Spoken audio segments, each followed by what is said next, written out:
All right, we're live. We're live. Yeah. Hello, buddies.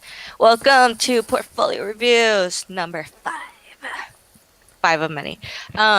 So welcome to Design Buddies. We are Design Buddies. If you're new, welcome. If you're a returning person, also welcome. If you don't know anything about us, we are Design Buddies, and we are here to help support you, all designers, and help you connect. Um, s- we are a place for every type of designer from all backgrounds, right? We're trying to collect y'all like Pokemons. One of the main things that we do, kind of similar like today, we do mentorship, we do events. We have clubs, we have portfolio reviews such as this one, and many, many resources for you to grow in your career. We are, I think, way beyond 27. I think we're 29,000 right now. So globally, and we keep growing every day. So thank you for being part of that growth. And we also host a ton of events, including panels, right? We try to bring in people from industries, experts. So don't forget to check those out and continue to check the rest of our Discord. And you can find us throughout our various media, such as Insta, Twitter, Facebook, our Discord, you name it. So before we begin, we do have some house rules. So this event is being recorded, and by participating, you give us consent. Please do engage via the chat. We love seeing conversations happen during these events. Um, I don't think we have a promotional sheet, but try to keep, certain promotional links to the minimal. We're trying to keep it friendly. Does not like the time or place to promote yourself, but please do engage in the chat for sure. We do love give a like takeaways. So if you learn anything new, or if you're a social media type of person, please tag us. We would love to reshare whatever you learned. Um, and whatever we share today in terms of feedback, it's not meant to be personal. It's rather a learning experience, right? So remember, it's you can take it or leave it. These are just our thoughts from our perspective. And remember, always have fun, be respectful.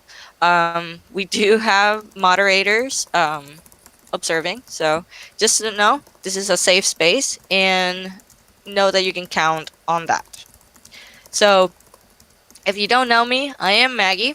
I am one of the Design Buddies admins, and I help run events such as this one. And you'll probably see me around if if you're involved in Design Buddies. And today we are accompanied by a wonderful set of panelists helping us review a bunch of portfolios. So I'll let all the panelists introduce themselves. Unless I'll popcorn to Callum. Hello, everyone. I'm Callum. I'm one of the admins at Design Buddies. I've been, I suppose, about a year now. I've been there. I'm a product design engineer, so physical products. I work on designing 3D printers and products that use those. So yeah, looking forward to this. My first one. Let's popcorn that to Joel. Hey, I'm Joel. I run a small studio called Studio Otherness. I'm a brand designer mainly. Before founding the studio, I worked with places like Landor, Huge, and IDEO. So I'm excited to take some of those perspectives and share them today. And I will pass on to Andres.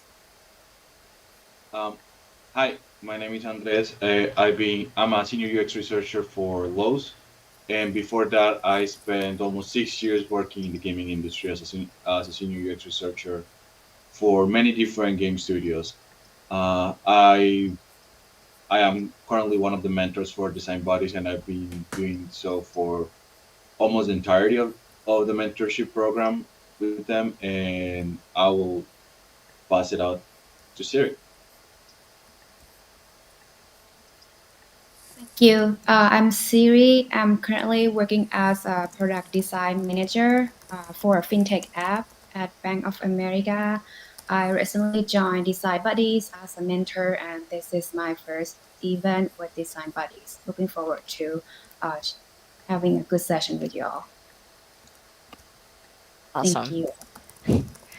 All right. Well, without further ado, um, let's get into it, right? I'm gonna start a timer just to keep us on track, but please don't let that feel like like oh my God. So I'm here to navigate y'all. Don't worry about it. So our first portfolio over here is Maha, and forgive me if I ever butcher any of y'all's name. Um, so let's get into it, right? Looks oh I kind of okay, that's kind of funny. Um, I'm gonna jump into their about. We can kind of quickly glance over who they are. Um, so it looks like their design marketing, this is kind of nice. Nicely structured. It's very one pager. Um, and then we can kind of jump into their main. One thing when I had a quick look at this earlier that I did like is the big talk part. If I clicked on the breathtaking views link, and that did give me a bit of a chuckle. If you want to click on that, Maggie, yeah, Okay. amazing. And that I love I it. like it, and the little smiley face. It's a nice the Photoshop cat, nice sort of Nice, nice. fun touches. Yeah, it's the little things, right? Mm. I'm wondering if we could take a look at the work. Mm-hmm. I know Dig that there's into it. a lot of UX designers, UI designers, but actually having a kind of a core designer falls into my basket here. Oh yeah. Is there one that you want me to click in? I think that we can look at a few. Okay. So maybe we can start with the Get Real campaign. So for me, first, what I really liked about this was, that there's obviously passion behind this idea. And as you go through the portfolio, you know that there's a lot of different executions, a lot of different ways to look at things, a lot of kind of looking at the field. And one thing to know about art direction is that art direction from an advertising perspective is meant to kind of pull you into new ideas or new directions. So while my kind of big challenge back on this piece is to kind of take this idea further. We've seen a lot of work conceptually like this in the past. And I feel like one thing and one theme that I saw throughout this portfolio is that there's the start of really good conceptual ideas that I just wanted either deeper reflection to push the narratives further or to push the concepts further. That all of this stuff is right and true, but it's also stuff that we've been told for several years. So I'd love to see either a deeper or more reflective or maybe a different angle on the campaign as a whole. That said, it's really tightly executed. Everything seems coherent, and people who are experiencing this campaign over the course of, say 3, 4, 5, 6 months are going to understand the origins of it. Yeah, I'll let someone else talk for a few minutes if they like.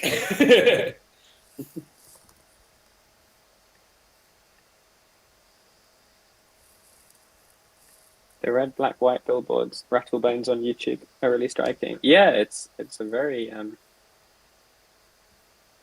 striking is the word, I think, and I suppose that's the point. It's not my background at all, but looking through it, it feels like there's a clear process as well, and I know that's something I got told a lot when I was working on my portfolio. It's not overly wordy, and there's lots of nice images, representations of the work, where things have come from, why things have been done a certain way. So I really like that in this. I agree. Mm. That's a great point. I think a lot of brand designers and graphic designers actually don't show enough process. We may see UX designers today that have a lot of process, but brand and graphic designers especially tend to shy away from process. So that's a great point, Cal. And it's nice that the process isn't just a giant paragraph as well.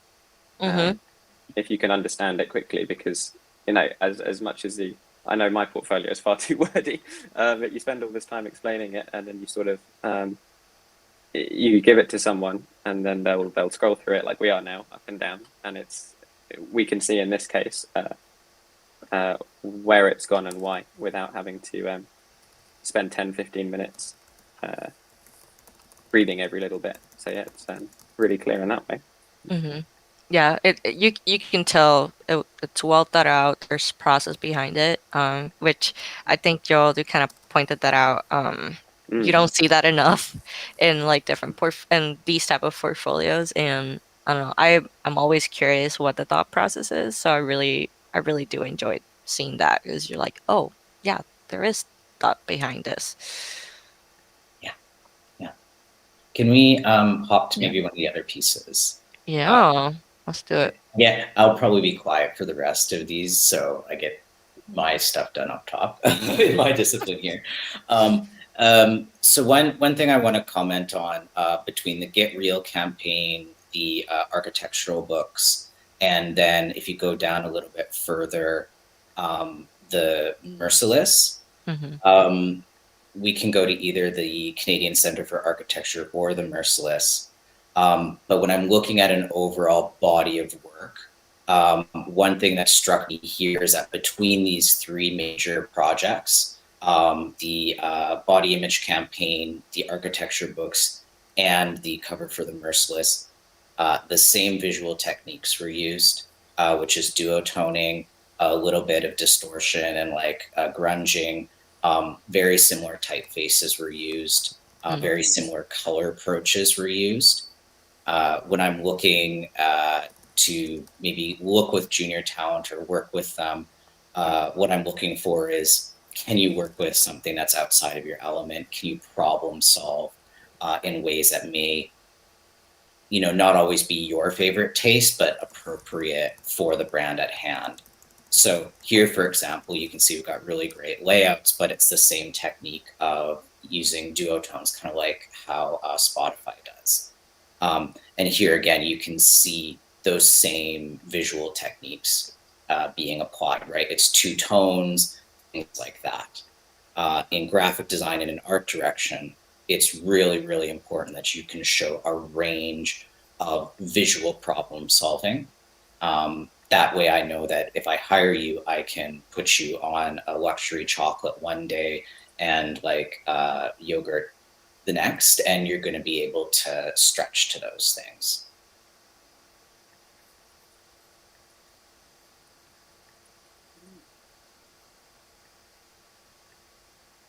Yeah, anybody else have any other thoughts? Well, judging from the project pages that we have seen so far, I think one thing that I wish could stand out more is the title of each section. I can see right now that it's bolded, but it's pretty much the same font size, so kind of a little bit hard to see where we are on the page right now.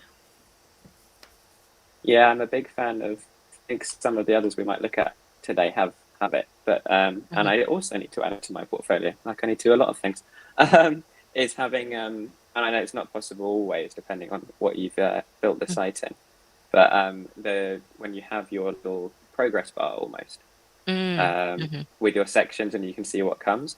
I do like the work being presented as it's finished at the start. Certainly seems obvious, but you've got that very quick summary with the challenge, and then as you say, you go through it.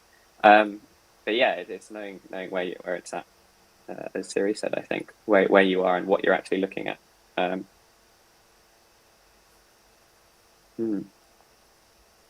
I can't comment on the work, certainly not as well as Joel. But the overall like feel and the way the site's put together is very good, I think. Oh, I think I might have found. This is linking to the wrong page. Oh, Oh, Gotta fix that. yeah. Just a little double check there. Double check your pages are linking to the it's right those thing. little things. The Yeah. little things.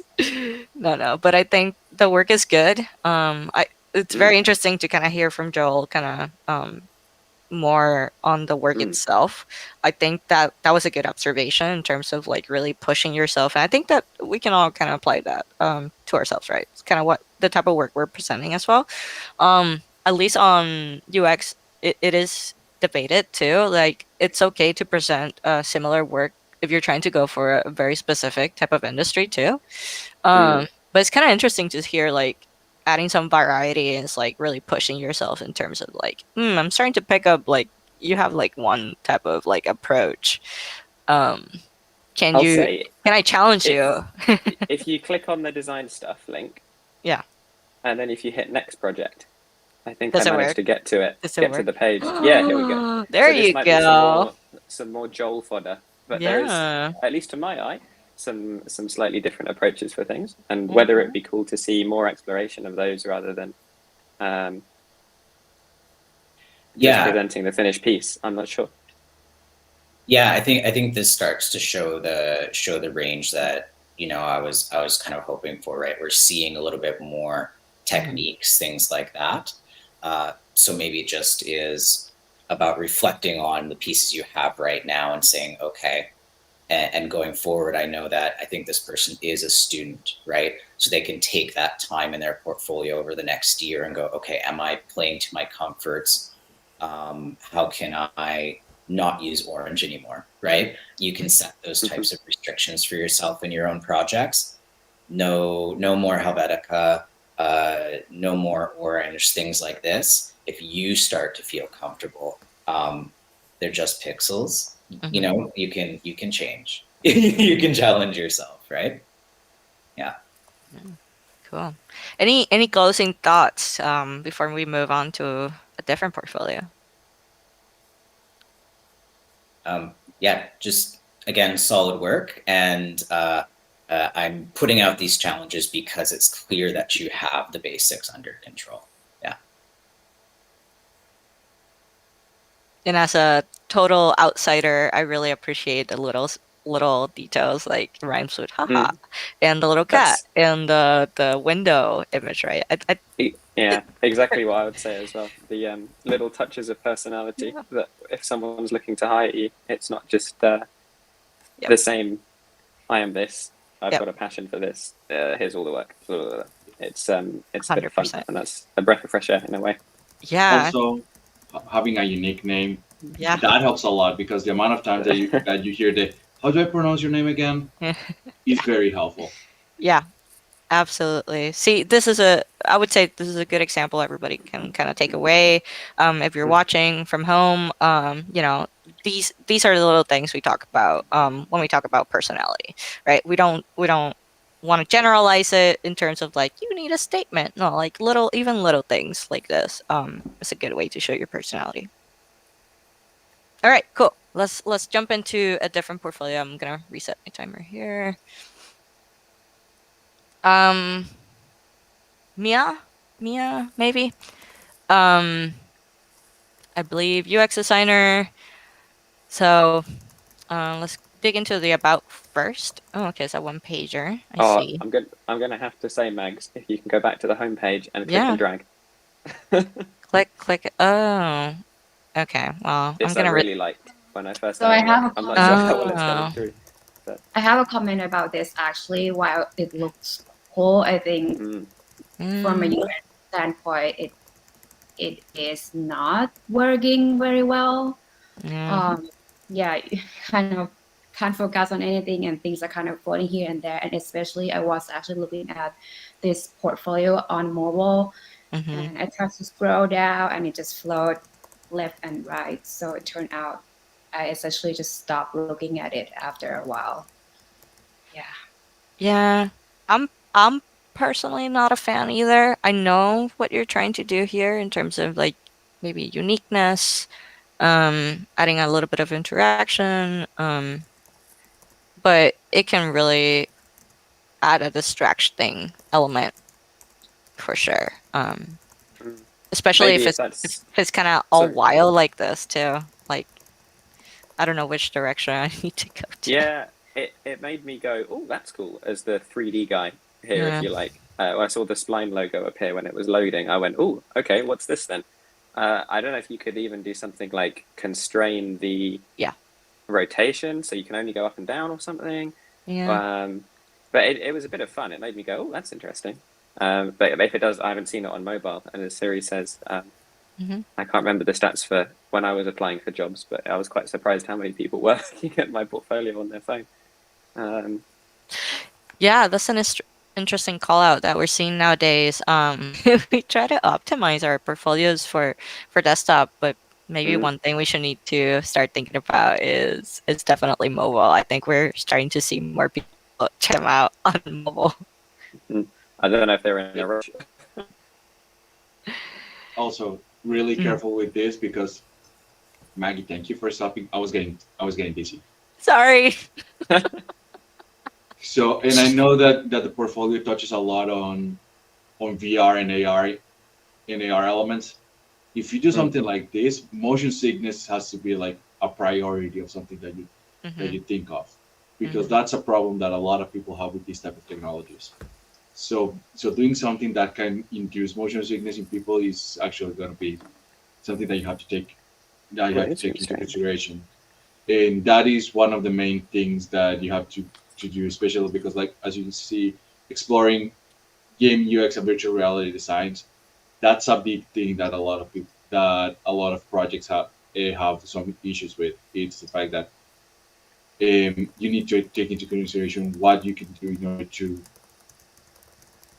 basically reduce the motion sickness that someone can experience as much as possible. And entering a portfolio with something that can make you basically dizzy hmm is it's a really big thing. Yeah. We also got a really quick question in the chat, a follow-up from Secret. They asked, do hiring managers look at portfolios on mobile, and how important is it for your portfolio to be responsive? Well, Mm. I can answer for me. I have been hiring a bunch quite a lot, and I always look if their website is responsive, or sometimes I will look on the phone. At least if you can make it responsive, it shows that you care about the general population versus just users that are on desktop. Yeah. Thank you. Yep. If I can jump in on that, I agree. I think mobile is going to be increasingly important. If you just kind of think from either the hiring manager, the creative director's perspective, maybe they're in back-to-back meetings, they're kind of sitting there, emails are trickling in, they get 10 minutes to check something, they're probably grabbing for their phones. So if you just kind of think a little bit about, potentially how busy these people are, they might be actually checking portfolios like while grabbing a coffee because that's the only time they Yeah, get, right? I mean, I've just jumped on my site's analytics, and in the time I was applying for jobs last year, 41% of the visits were on a mobile device. So There you go. that's way more than I expected. But there you Yeah. go. I can see Mia. I hope I'm pronouncing it as Mia, if that's right, in the YouTube chat as well. So do shout if there's anything that we want to look at. Yeah. And on the topic of mobile, I'm personally not a fan of anything that's hover interaction. Like right now, I don't know what I'm gonna get. I need to hover to get that information, which I think it's again kind of I don't know what to expect. And that type of interaction doesn't work on mobile. Um, so that's one thing to consider is like exposing that information up front. I know On there's a whole like mobile, minimal approch, but it's they're always there. I'm just having a quick is look it at it now. okay? Maybe if I So that's interesting, and I think that worked. yeah, I see. Oh, there you go. Perfect. Gotcha. Yeah, I'm just not So a that's fan nice, at of least like that hover interactions. that consideration is there for mobile. Yeah, I did like, as I mentioned earlier, if you jump onto one of the projects, yeah. Let's do it. maybe this will be good for Andres as the game. I love that. Yes. Yeah. That is a really Yay. good. I love this. Nice. I've seen it more and more, and I'm a huge fan. Fun fact, the first time I did this was a while ago. I got kudos on it during my presentation. Because we were doing like a quick portfolio review Mm. during an interview, and I got kudos for that. And it's like, oh yeah, this is something that I should keep doing. I say I like, similar to before, I like having the very useful overview at the start, almost like the well, we can just jump there if you click overview. That's the magic of the progress bar on the left. So, Having the sort of the CV or resume sort of bullet points. If you go down a little bit, that Mhm. you can just sort of Mhm. see what the whole thing was about really quick, and going. Um, I'm enjoying the bold, making certain parts of the text bold, highlighting important points, and so on. Or it's not bold; it's white and grey text, but Mhm. it's got the depth there if I wanted to sit and really dig into it. But it's easy to see what your process was and how you got through it. I One thing also that like the animation at the top with the game screen. I think it's really easy to show your flow if you put an animation on instead of maybe you could click and go to an InVision prototype, for Mhm. example. Mhm. Some people might take a long time to load InVision, or again, if they're on the phone, looking just at the animation would make it much easier. Mhm. So I like. Yeah, I would say as a good practice, if you don't have to link out stuff and keep it within your portfolio, that's always better because then you try to minimize people kind of going away, right? They only have a few minutes that they're gonna look at your portfolio, so make sure that you're keeping everything tight here, and you don't have to go into as much detail, right? Like, make sure that the story that you want to tell with your case study is enough to kind of show your process, and shows enough like value that somebody's like, yeah, I want to interview you. Joel, I think you raised your hand. What's up? one thing that strikes me a little bit about this portfolio and maybe more classic UX portfolios is that I find the top half starts really, really punchy, really, really well edited, really, really concise. And then it tends to get lost a little bit. Like, look at how we're just skimming through pages and pages of text now. Mm-hmm. Um, so we'll talk about this in other portfolios as well, but edit from the bottom up. Like you can get tired and you can get worn out by going top to bottom. Same as if you're doing a really long presentation, right? Take some time to also edit from the bottom up, because if you look at like the challenge, these types of things are 2 sentences, 3 sentences, lots of call outs. Someone who's skimming can like really get this. Mm-hmm. And then maybe by the end, there's so much information. That may be a personal decision, or there may be another design solution for that. But as you can see now, it gets really, really lengthy, and you can almost over document at a certain level. Yeah. Yeah, something that that I did for mine was basically have different call to action to separate pages. So being able to have like a very brief overview, and then the typical see more of like click here to expand and to see additional things, just because that gives the reader the option of basically being able to go into more detail if they want to, rather Mm-hmm. than bombard them with text and with Mm-hmm. like what Joel was saying, basically over over explaining things. So it's more of like, oh, if you have enough if there's a particular project that piqued your interest, you might be able to see a lot of different things. Just because if we go back to the game one, there was a lot of things that I would actually appreciate to know more about than it's just reading in that section. Yeah. So that gives you the opportunity of being of having basically the best of both worlds, of being able to have a very streamlined, concise page where you're able to basically give a really good snapshot of the whole project, but also being able to give as much information as someone that wants to go deeper into it would like to. Yeah, that's an excellent point, right? Your portfolio, your web portfolio, or whatever you're trying to hook your uh, person who's going to interview you is it just needs to be enough to say, hey, this person knows what they're doing and I want to interview you, right? You don't have to over explain, you don't have to show everything, right? You just need a very focused story to kind of sell what you're trying to sell. And it should be just enough. But I think that's an interesting point too. Is like if you do want to include more and it's starting to get a little bit um, heavy in text and explanation, you can always get creative with like you can either do collapsing or expanding areas. You can link out, um, right? But main focus with all portfolios is just enough. And I do like that approach of editing bottom up. I never thought of it that way, but that's a really good point that both Joel and Andres made. So love it. Any parting words that we have for this portfolio? I would say I just, like, oh, go ahead, Cal. I don't know. Go. That there's that one way that you could consider tightening this up, but still keeping all the energy, like working in video games. All the things you're doing are fundamentally very cool.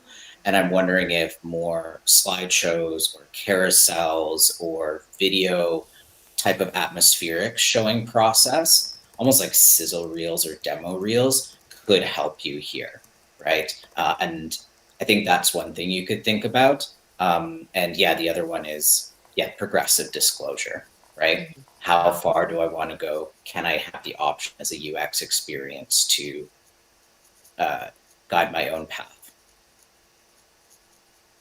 Yeah, I'll say the work is very cool, just from a what it is sort of point of view, and the variety of having a game, an AR concept, web app design. I see in the YouTube chat that you built the website yourself as well. So I'd Ooh. say it somewhere. That's really impressive. Mine's just a Squarespace template. So yeah, and I think there's a lot of the stuff I think we've picked out is yeah, it's fairly nitpicky, some of it, because Yeah. overall it's pretty strong for sure. Yeah. And I think it's fair to say if we get nitpicky, it's because you're doing all the other stuff right. Yes. Awesome. All right. Let's reset this and gonna move on to Yarka. Probably Oh, butchering we that. had a question from the chat quickly. Maybe. Ooh, what's up? I think Grace popped it somewhere. Oh no. What is the approach when we're viewing? Do we look at UX or visuals or branding? Like how to make everything aligned? It's I guess it's depending on each one. Yeah. It's what we see. Yeah. And if we're reviewing and you want to, I believe you're next. Yes. If there's anything you want us to look at or pay attention to, then pop that in the YouTube chat for sure, and we'll see. I would say regarding the question, the Mhm. first thing that I look out when I'm looking at a portfolio is basically what and the name of the project. Just because I'm looking at things that either spark interest or that I'm familiar with. It's like, oh, this sounds really interesting, or like, oh, I've done something similar before. So those are the first thing that I look into, like basically the content and the title, Mhm. and basically just playing with my prior experience and my interest. It's something that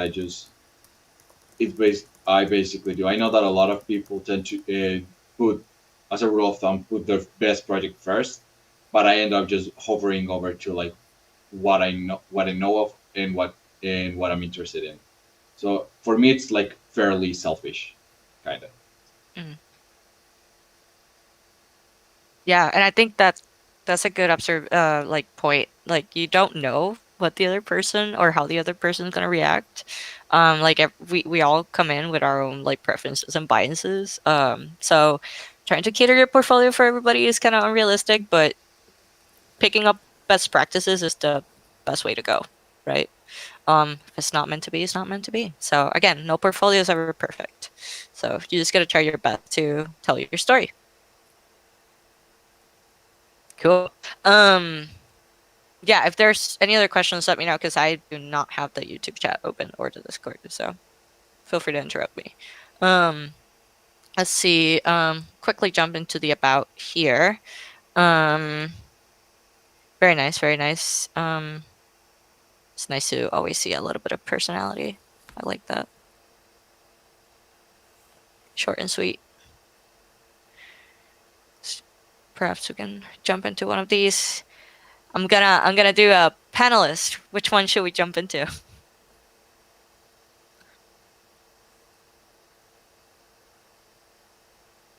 I mean, me being selfish, I want to do the service app just because that's like Let's do it.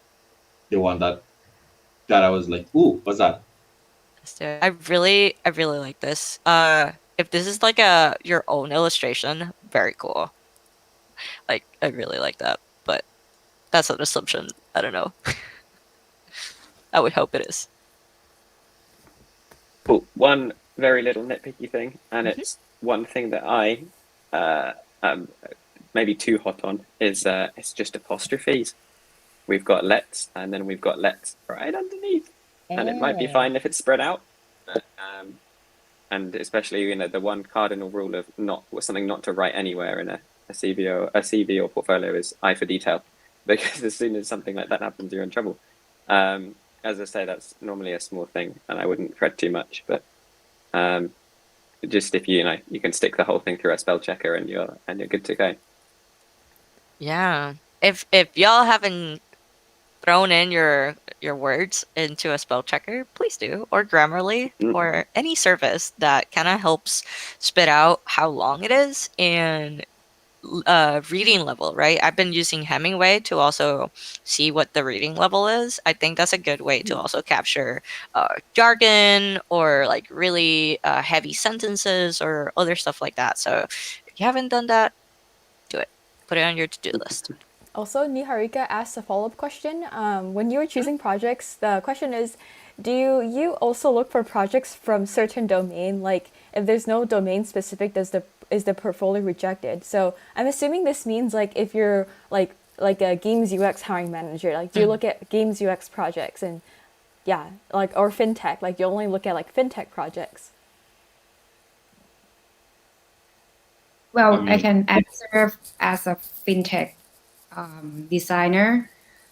So I would say no. I look more for the overall skills, Mhm. essentially your fundamental design skills. And if you have any fintech, essentially industry related work, is a plus, but it's not always a requirement. Awesome, thank you. yeah, I mean, I was gonna say like I was on the other side like not too long ago, and all of my projects on my portfolio are game related, and I'm in e-commerce, and literally nothing that I had was e-commerce related. And yeah, it's basically what you said is more of like, oh, what are the core skills that this person has, rather than like, oh, is this in my industry? Because you can always like modify or like teach someone the particular jargon about an industry, but it's a little bit more difficult to basically change the core skills about like UX design, research, and all of the different elements. Awesome. As a follow-up question, Pranitha asked, "What are the most important sections that a hiring manager will look in any UX project?" I was always told hundreds of times by all the staff members at uni that I ever showed my portfolio to, process, process, Mhm. process, process, process, process. So a lot of the time, especially for us, because for my internships, we were expected to have a 5 megabyte PDF portfolio, as I'm sure Maggie knows from Yep. former industrial design days, that's this weird standard that industry has, and you have to get really creative with how you make it small, what you show, because just showing some nice renders. I suppose the equivalent for UX can be, dribble design, you might call it, when it's just this is this, and here's a picture. And it's like, oh, what does this tell me? How did you go about this? How do you think about that? So, and linking back again to the other one, and sort of what Joel was saying on Maha's portfolio, that the more thinking and the more skills you can show, even if they're not strictly related, it's just demonstrating that you can pick things up and you can work on all sorts of stuff. So, common theme, show your process. There's even a book about it. I think it's important because that's another way to also get feedback as well. Show your process, show your progress. But yeah. Any other questions in the chat that we want to address? That's all the questions for now, but Okay, cool. I will interject them when it makes sense. Okay, cool. Thank you. Let's take a quick glance at this case study. Just from like an overview. I think it's presented. Like there are little things you could definitely like. I always like seeing like, is it a bullet point? Maybe you do some sort of like numbering, like what exactly am I looking at from here to here to make that connection? Like little stuff like that really helps tight stuff up. Like this is good, but it's like what exactly am I supposed to be comparing between the two of us? So being intentional with stuff like that. But I would say from like a grandiose overview, I think this is well presented. Wait, Mike, I think it's really. Can you go up a little bit, please? Yeah. Where? Where it says, wait, Where? a little bit. There. Here? Okay. No. Yeah.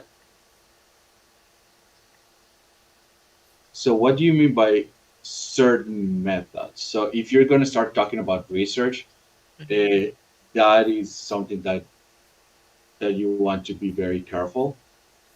Yeah. Just because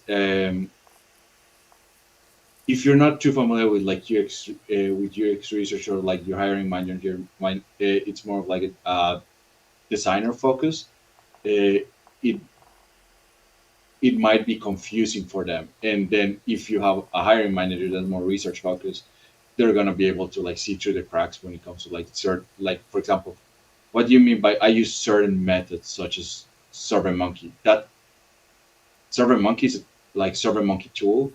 That you said it perfectly fine. That's a tool.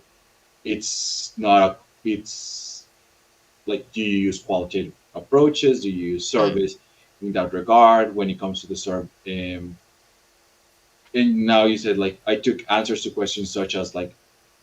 Then you're explaining a little bit about the methodology itself, but not the goal of the research, or like why did you use those elements. So if you're going to start involving research in it, I would say like you have to be very careful in terms of like why are you asking what you're asking, and why did you choose the methods that you choose.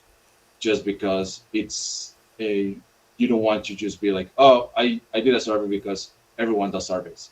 It's like, yeah, but there is like a lot more different of like nuance in terms of like why are you choosing the certain methods and the certain methodologies of what you're doing. And things like surveys, it's very there's an art form into like how do you ask questions. So that's something else that you have to be very careful about. Yeah.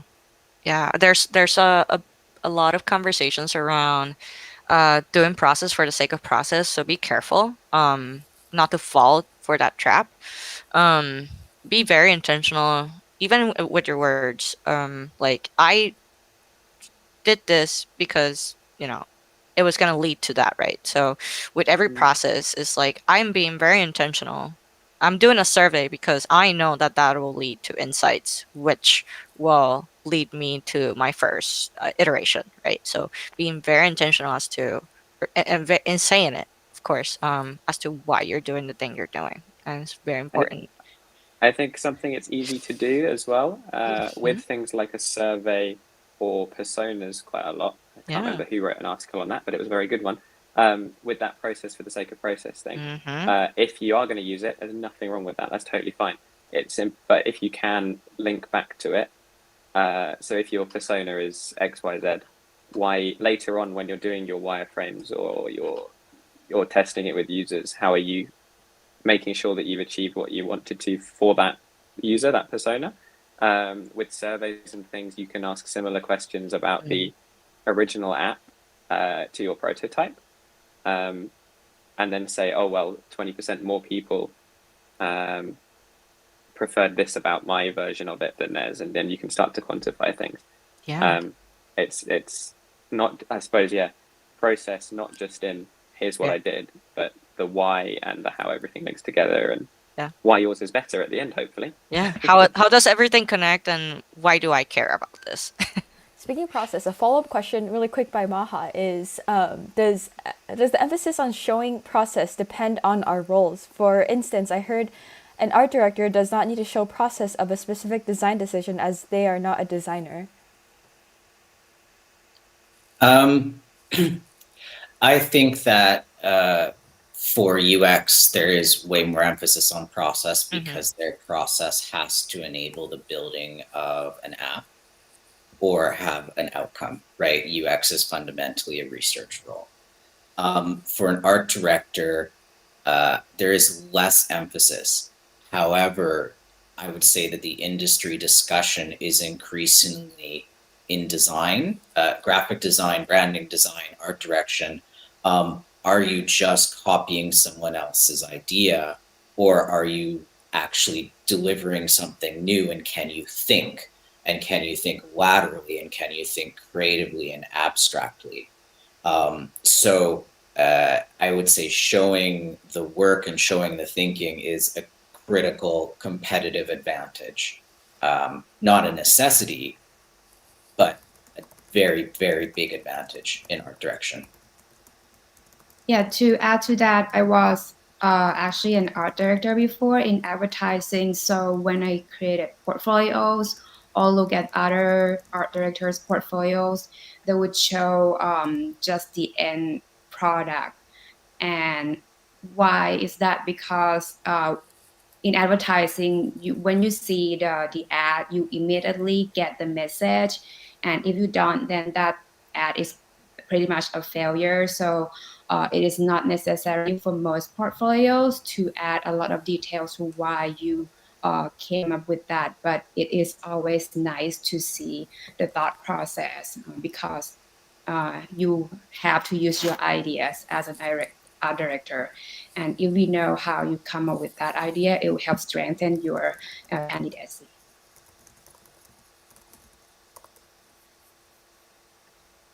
Awesome, thank you both.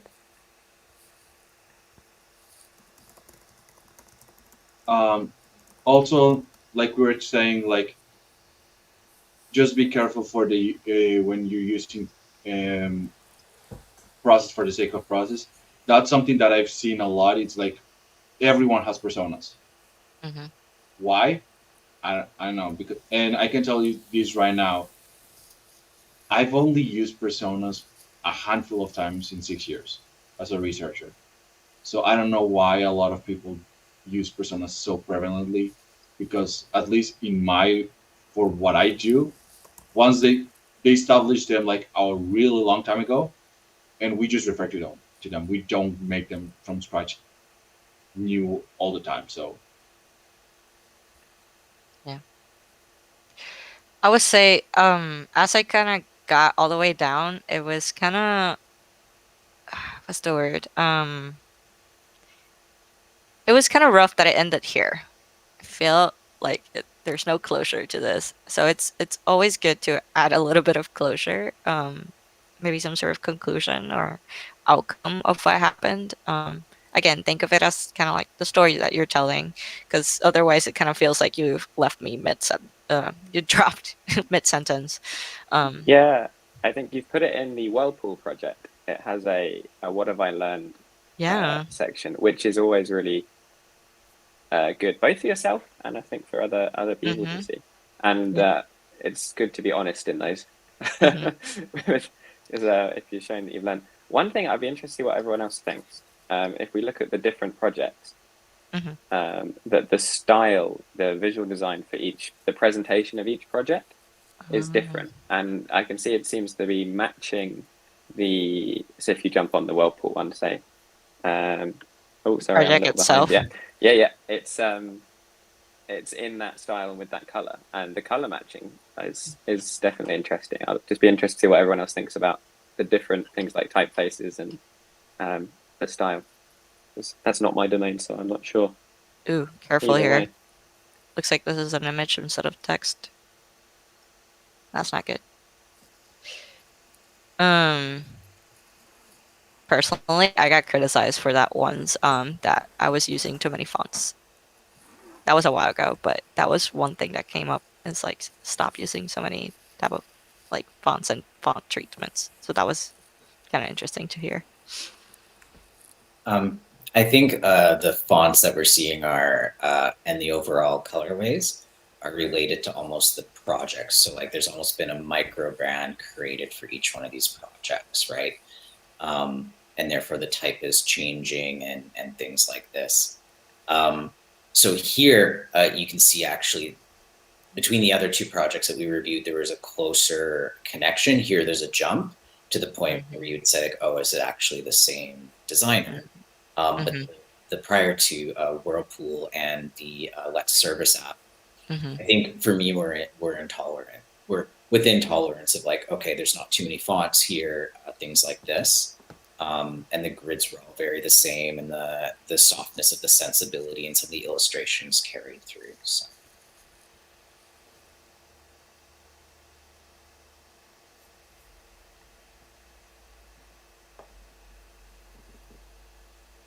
Any parting thoughts or comments? Kind of running short on time here. I just want to say that I do really appreciate the attention to detail in this one.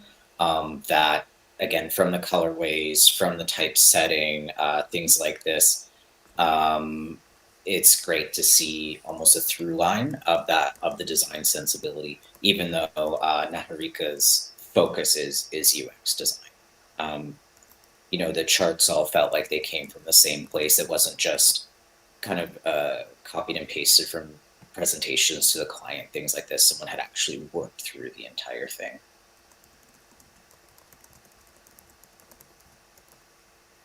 Cool.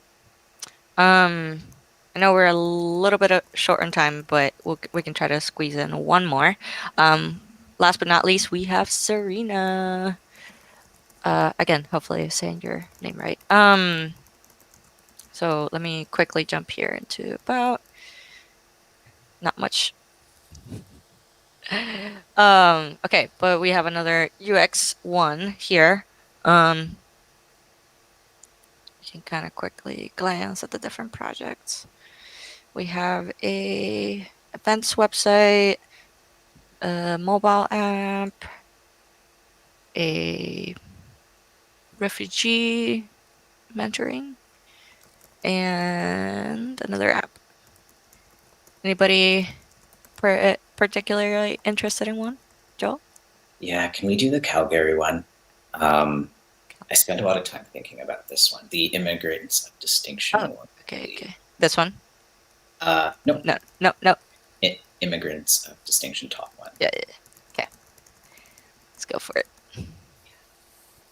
So one thing that I wanted to bring forward as a real opportunity to UX designers is just in general, like we talked a little bit, like especially Andre talked a little bit about like box checking and things like this.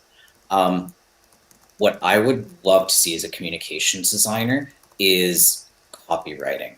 Really, really think about your copywriting. You can work with a copywriter. You can edit down things like this. One thing that I would love to do is if we pause here on the research section, right? We're calling it research, and we've made it the biggest headline, like in physical space, but it's actually the least important thing. If we say that all of our research is actually templated, what's the interesting idea here? I'm going to use the draw on screen thing, but like this here is actually the most interesting question that we're asking here, right? These are the most interesting questions.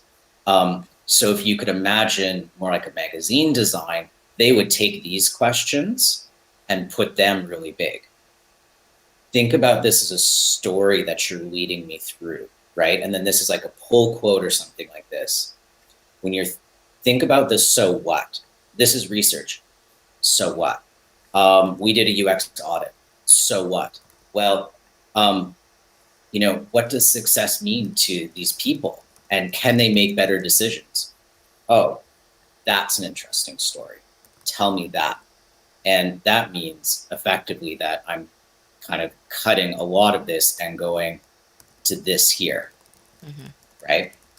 I think that if you do look at a lot of really like the big four, and I think IDEO in particular has really done that with like the how might we's things like this. Yeah, that's an excellent point, right? There's we can't keep going back to process for the sake of process. Don't fall into that trap. Like really be explicit about this is why it's important to the story, and cutting down words. Things can get very lengthy unnecessarily. And I just want to point out the breadcrumbs. Oh, Very nice, nice. very smart. Very smart. I like that. So again, another here, thing. No, go on. Yeah, I think you can see in the pain points and frustrations, if we go up a little bit, is exactly my point. Like that's the actual big thing, right? You could actually cut all of everything up to here, right? Because effectively your story is this. We had a website, we did some research, this is the stuff we gotta fix, right? You've just cut that first top third out. Callum, you had thoughts. Yeah, one thing it's nice to see, and I think we did mention it already, but again, right at the bottom, actually, I think of all your projects, the conclusion section is really nice to see. Not just a case of what you could do better, which is I think a really good thing to say. I do like the little pull-out quotes at the bottom of all of them, where with who it is and who's looked at it and what someone thinks. Even just as someone without a particularly deep UX background, it's nice to go, oh, okay, that's a quick little takeaway from someone. But yeah, just seeing that what you've learned from it as well, because I know a lot of things. If you list all the things you can do on your portfolio, when you're actually looking for someone that can work in all sorts of things and be outside their comfort zone and so on and so on. Seeing that you've spent the time to go, I could do this better. That's really good to see. Yeah, just kind of glancing over it, it is very wordy. One challenge, how can I say the same thing in less words? And how can I pull the most important things I want people to take away? Like the personas section, very lengthy. I do wonder if maybe if I'm looking at the subscripted project, and straight away as soon as I scroll down, there's a good probably 20 or 30 mouse clicks of my mouse wheel when there's just text. Even if it's you throw a picture in or something, it just keeps some interest. Or stuff like even just cutting your text down, bullet pointing some more. Sometimes doing things like Mia did with the slightly different colored text, or when you can make something bold if it's worth pulling out, or if it's what you want someone to see. If you imagine someone is spending 1 minute scrolling through it, what are they going to get if they don't actually read any of the words other than the titles? Yeah. I'll let Andres go, and then Joel can say his 2 cents. Oh no. So I was mute. I forgot I'm mute. Typical. So what I was gonna say is like, we are doing basically UX for a website, Mm-hmm. do UX for your UX your own portfolio, just Mm-hmm. because that's gonna what we've been doing, what we've been saying is like, oh, this is a little bit too wordy, this might be too long. You have your problem statement, or like you have the main focus like down over a third of the site. Those are things that once you do the UX research and you UX your own portfolio, are things that are gonna show up. And just think like, oh, just because I have this, it means that this project is completely over. You can rehaul, you can reorganize it, and that's what it means when people say like, oh, your portfolio is a it's a living document. It's not meant to be static. It's not meant to be static. You can replace things, change it. So that's something that you might be able to basically do in order to improve it all around. Yeah.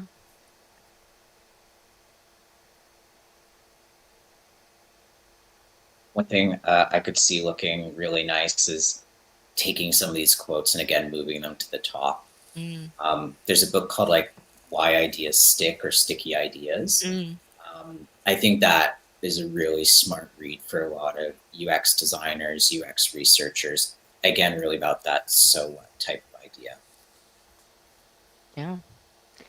And I'm noticing that we don't have the progress bar anymore. Please keep that in all your projects. We kind of seen that that is a very nice way to kind of allow people to choose their own adventure. So keep it consistent. Keep that works. People like it. Any closing thoughts for Serena here?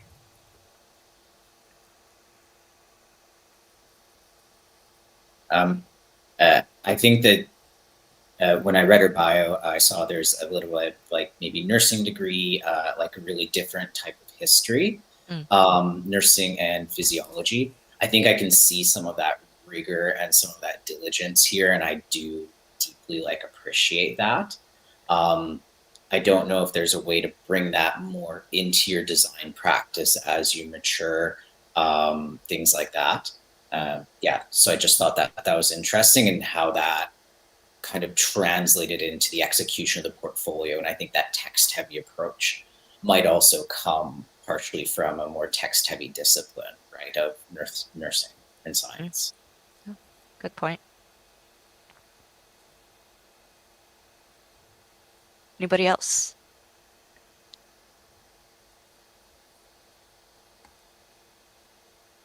All right. Well, we are a bit over time, so I really appreciate everybody who submitted their portfolios. I know if we didn't get to yours, we always get a lot of submissions. So, don't feel discouraged. Please feel free to re-upload. If you want a chance for us to review it. We also have a portfolio review channel in our Discord, so that's another way to get feedback. Find different ways to get feedback. You don't have to be front and center. I really do appreciate the panelists today. Always good to hear different types of feedback, the ways that we go about trying to like observe different portfolios. So I really appreciate everybody on the call here. And thank you again for the people who submitted. Very brave of you to want this type of feedback to be recorded and live and for everybody to see. That is a very brave thing to do. Again, don't take feedback personal. Always keep learning. Keep yourself adaptable. That's part of the why we're designers, right? We want to keep improving the ways we present ourselves and obviously to get jobs. Duh. So thank you, everybody. Without further ado, I'll let Grace kind of close us here. Yeah, thank y'all so much for coming. This is really fun. Oh, yes, let's go. Oh, wait. Okay, You want I me to think share it's something? sharing my around now. Okay, let me make sure. Let me go on campfire mode. Ooh. All right, we're on campfire mode. Do y'all see campfire? Yes. Maybe just me. Okay, cool. Yeah, thank you all so much for coming. Thank you to our friends, especially at Around, for helping us with all the tech support as well and kind of walking us through the whole thing. I can drop the link, check out Around in the chat as well, and I'll add it to the description. It was really fun. Like now we're on campfire mode, and yeah, just shout out to our buddies there, and thank you to all of our. Oh, look at that clouds filter. That was so cool. Yeah. Thank you so much to all of our speakers, Andreas, Joel, Siri, Callum, and our wonderful host, Maggie, to make this all really smooth. And this is really, really fun. I definitely learned more about streaming through this process. And yeah, this doesn't stop here. We try to do them about once a month or so. So there's always future opportunities to submit your portfolio. And if you want more portfolio like feedback, we have a portfolio reviews channel on our Discord community. So I just dropped some links, and I've also been taking some Instagram stories, and you can check out all about Design Buddies in the description, and I'll edit it to talk about Around as well in case y'all want to check it out. But yeah, thank you all so much, everyone, for making this possible. And we're actually wrapping up our week with 4 Design Buddies events. I actually hosted 3 panels this week as the host, so I really appreciate Maggie for hosting as well. But this was really fun. I think this is our record of the number of events we have a week, and yeah, so thank you all so much for coming. And as I always like to say after every Design Buddies event, stay positive and test negative. I feel like that joke is going to become old very soon, so I use it while it's still fresh. Well, not really fresh, but still very relevant. So yeah, with that, and if there's any of the hosts want to talk about any like additional feedback or additional like career portfolio advice they didn't get a chance to cover, I'll just open the floor. Otherwise, we can conclude the event and end with a quick retro session. Oh, process. Does that say process? Yeah. It was definitely meant to say process, but it got cut off in the circle. But, no worries. That's the if you're gonna have like one word even to focus on when you're doing a portfolio, it's process, and it's not just the process. Thank you, Maggie. Process.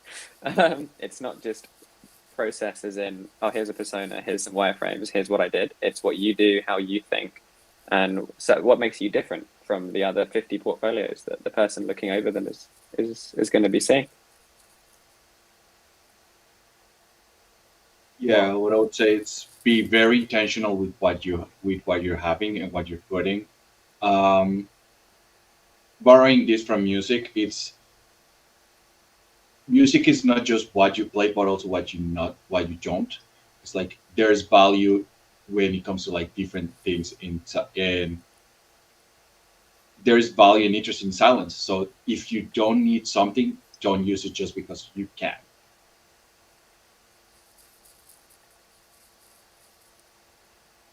Yeah, don't take it like a checklist. I feel like that was like a mistake I made earlier. I feel like I had to include everything because just because I saw personas and other people, like I had to include mine. I was like, no, it depends what you want to use. So, yeah, I saw Joel unmute. Did you also want to add anything? No, I think that's great. Remember who your audience is, right? Really think about your audience. Really think about what your specific perspective on the project is, and then use those tools appropriately. Just because you have them all doesn't make them all the right thing all the time, as Andre said. Awesome. Cool. If anyone has anything else to add, I will wait a few seconds. If not, we can wrap it up. And I'm gonna stop streaming now so we can quickly do a recap, but bye, buddies. Bye. Am I lagging?